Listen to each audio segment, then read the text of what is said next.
So guys, last episode में आपने देखा जो पीले बाल वाला जो अपना लड़का था जिसने डोपिंग ली थी, वो उसकी डबल डोपिंग से खुद ही डेथ हो गई। तो यहाँ पर जो ड्रोन है वो देखता है कि क्या वो ज़िंदा है, लेकिन नहीं। डबल डोपिंग की वजह से जो उसने इंजेक्ट किया था, उसने जो फर्स्ट डोप लिया था वो मसल एनहेंसर लिया था, दूसरा स्टेमिना एनहेंसर जब उसने लिया तो उस वजह से उसकी वहाँ पर डेथ हो जाती है। और मिस्टर चा ये देखते हैं अपने स्क्रीन पर और वो सोचते हैं कि क्या वो बंदा ज़िंदा है। उनको लग रहा है, फिर वो सोचते हैं कि शायद वो मर गया।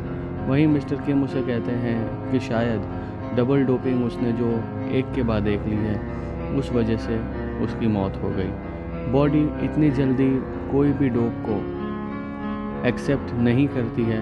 और मिस्टर किम अपना चश्मा सही करते हुए सोचते हैं कि जब वो सिन्वू से मार खा रहा था तब उसने सोचा कि जो सिन्वू ने इंजेक्शन नहीं लिया है उसने उससे अपनी बॉडी एनहेंस कर ले। मिस्टर चा बोलते हैं कि ठीक है, अभी तो मुझे लग रहा है कि सिन्वू लकी है कि वो बच गया, पर मुझे नहीं लगता वो नेक्स्ट राउंड सरवाइव कर पाएगा। लेकिन मिस्टर किम वहाँ पर कहते हैं कि मुझे ऐसा नहीं लगता, मुझे लगता है कि ये लड़का हमें जिता कर रहेगा, क्योंकि जब उसकी लास्ट फाइट जो पैर से हुई थी उसमें मैंने आपको बताया कि उसकी हड्डियाँ नॉर्मल आम इंसान से 10 गुना ज़्यादा पावरफुल है, 10 गुना ज़्यादा स्ट्रॉन्ग है।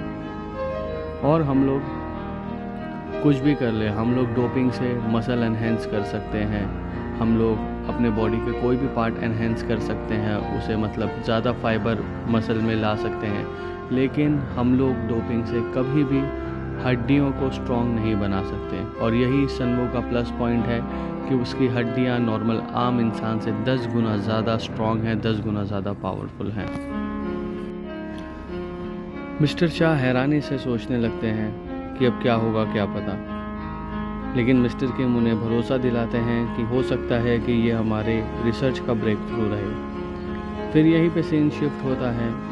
जो भी गार्ड्स रहते हैं वहाँ पर वो सिन्वू को लेकर जाते हैं और यहाँ पे उसकी बहुत ही हालत ख़राब रहती है, उसकी धुलाई बहुत ही बुरी तरीके से हुई रहती है। और वो सिन्वू को वापस से अपने रूम में लेके जाते हैं और एक ट्रीटमेंट पॉड में लेटा देते हैं सारे चेकअप्स के लिए। वहाँ पर आप देखेंगे तो बैठा हुआ है और वो सोचता है कि मैं बहुत ही लकी था कि मैं इस राउंड में बच गया। अगर उसने डबल डोप नहीं लिया रहता तो हो सकता है कि शायद मैं नहीं बच पाता, और उसे तो मैंने नहीं हराया है। वो ये बैठकर ये सारी चीज़ें सोचता है।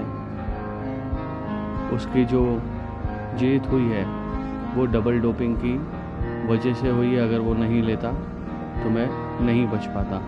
तो वहीं वो सोचता है कि जब वो उसे चोक कर रहा था तो उसे अपने फैमिली मेम्बर्स याद आ रहे थे। उसे सबसे पहले याद आई अपने फादर की जो हॉस्पिटल में है, और फिर उसके बाद उसे याद आई अपनी मम्मा की। और वही वो सोच रहा था कि क्या मैं इसे सरवाइव कर पाऊँगा, मुझे अपनी फैमिली के लिए कुछ ना कुछ तो ज़रूर करना है। बस यही चीज़ उसे ज़िंदा रखी थी।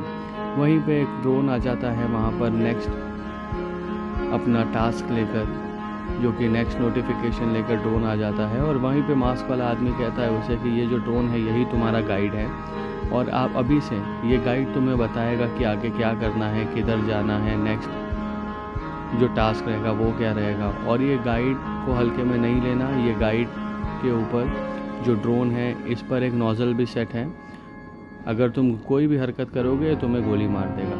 यहीं अपना सिन्वू जो है अभी रूम से बाहर आता है। रूम से बाहर आता है तो वो देखता है कि बहुत सारे बड़े बड़े पत्थर है और सोचता है कि अंडरग्राउंड अरीना जो जगह है ये तो कोई केव से कम नहीं है, काफ़ी अलग है ये जगह है किधर, क्योंकि इसे बेहोश करके यहाँ पे लाया रहता है। अगर आपने पहले वाला एपिसोड नहीं देखा है तो आप वो देख सकते हैं कि इसे बेहोश करके यहाँ पर लाया गया है। तो वो सोचता है कि ये बहुत ही बड़ा एरिना है और बहुत ही अलग जगह है ये। और वो चलते चलते दोबारा उसी फाइट के बारे में सोचने लगता है कि अगर एक नॉर्मल सा इंसान डोप लेके इतना पावरफुल हो सकता है तो आगे के फाइटर्स तो और कितने ख़तरनाक होंगे। उसी ने मेरी हालत ख़राब कर दी थी, तो आगे के फाइटर्स के फाइट करने के लिए मुझे और ज़्यादा स्ट्रॉन्ग बनना पड़ेगा और ज़्यादा पावरफुल बनना पड़ेगा, और मैं ऐसा नहीं होने दूंगा कि कोई भी मुझे हरा ले। ये सोचते हुए सनवो आगे बढ़ता है और वहाँ पर वो देखता है कि बड़ा सी गेट है, एक बड़ा सी दरवाज़ा है जिसके सामने ड्रोन उसे लेकर जाके खड़ा कर देता है। और वो सोचता है कि यही एक प्लेयर लॉबी होगा जहाँ पर ये ड्रोन कह रहा था मुझे आने के लिए कि प्लेयर लॉबी में ही मुझे आना है।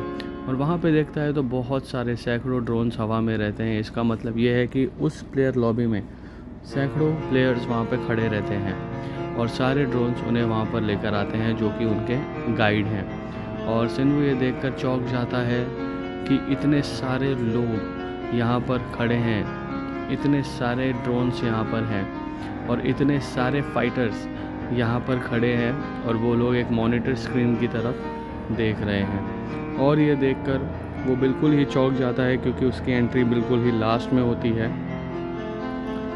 और वहाँ पर वो देखता है कि बहुत सारे मस्कुलर फाइटर, बहुत सारे ड्रोन्स ऊपर खड़े रहते हैं और एक से एक फाइटर वहाँ पर खड़े रहते हैं जो इस कंपटीशन में हिस्सा लेने के लिए आए हैं, जो इस अंडरग्राउंड अरीना में लड़ने आए हैं। और वो देख के ये सोचता है कि अच्छा हुआ मेरी फ़ाइट इन लोगों से नहीं हुई, वरना ये लोग तो मेरा मार मार के भरता बना देते। और फिर सनवो सोचता है कि अब तो मुझे और भी ज़्यादा स्ट्रॉन्ग ही बनना पड़ेगा, क्योंकि अगर मुझे सरवाइव करना है तो मुझे इन लोगों को डिफ़ीट करना होगा, इन लोगों से ज़्यादा स्ट्रॉन्ग बनना पड़ेगा। और ये यहाँ पर ये सोचता रहता है कि ये स्कूल यूनिफॉर्म में है और ये सोचता है कि मैं स्कूल यूनिफॉर्म में क्यों हूँ। वहीं पर एक लंबे चौड़े फाइटर की सिन्वो पर नज़र जाती है और वो बड़ा फाइटर बोलता है, अरे स्कूल का लड़का यहाँ पर क्या कर रहा है, कोई बात नहीं, मैं इससे थोड़े टाइम के लिए खेल लेता हूँ, मेरा एंटरटेनमेंट हो जाएगा। लेकिन सिन्वो अपने आप को डिफेंड करता है। वहाँ पे दो फाइटर और उसे देखते हैं, बिल्ला और रंगा। वो लोग सोचते हैं कि अरे स्कूल बॉय कहाँ से आ गया, इसके साथ खेलने में थोड़ा मज़ा आएगा, इसके साथ हम लोग थोड़े टाइम में खेल लेंगे। चलो मैं तो सोचता हूँ कि अब भी चला जाऊँ उसके साथ में, कैसा है थोड़ा उसके बुली करूँ, उसके साथ में थोड़ा उसके मस्ती मजाक करूँ। यहाँ पे मस्ती मजाक ट्रोल करने के लिए हो रहा है, ये नहीं कि वहाँ पे हंसी मजाक होगी कि वहाँ पर उसको मतलब बुली किया जाएगा। और दूसरा भी फाइटर सोचता है कि हाँ मैं भी सोच रहा हूँ, लेकिन फिर वैसे ही पहला वाला फाइटर बोलता है, रुक जाओ अभी मत जाना, उसके पीछे देखो कौन खड़ा है, वहाँ पर जाना खतरे से खाली नहीं है। वहीं पर देखते हैं कि एक जायंट फाइटर सिन्वो के ऊपर नज़र गड़ा के खड़ा है कि मैं इसे मार मार के अभी भरता बना देता हूँ। सिन्वो सोचता है कि यार ये स्कूल का जो ड्रेस है यही मुझे हर जगह फंसा दे रहा है और लोगों की नज़र मुझ पर जा रही है इसी वजह से। और वो बड़ा वाला फाइटर उसके सर पे हाथ रख के कहता है कि अगर कोई तुम्हें बुलाए तो तुम्हें पीछे मुड़ना चाहिए, क्या तुम्हें इतनी भी तमीज़ नहीं है कि तुम उसकी रिस्पेक्ट कर सको। अभी मैं तुम्हें तमीज़ सिखाता हूँ, अभी मैं तुम्हें बताता हूँ। यहीं पर सिन्वो को गुस्सा आता है और वो उसे मारने के लिए घूमने ही वाला रहता है। और यहाँ पर हमारा एपिसोड ख़त्म हो जाता है। गाइज़ अगर आपने चैनल को सब्सक्राइब नहीं किया है तो please subscribe to our channel for more upcoming and interesting videos.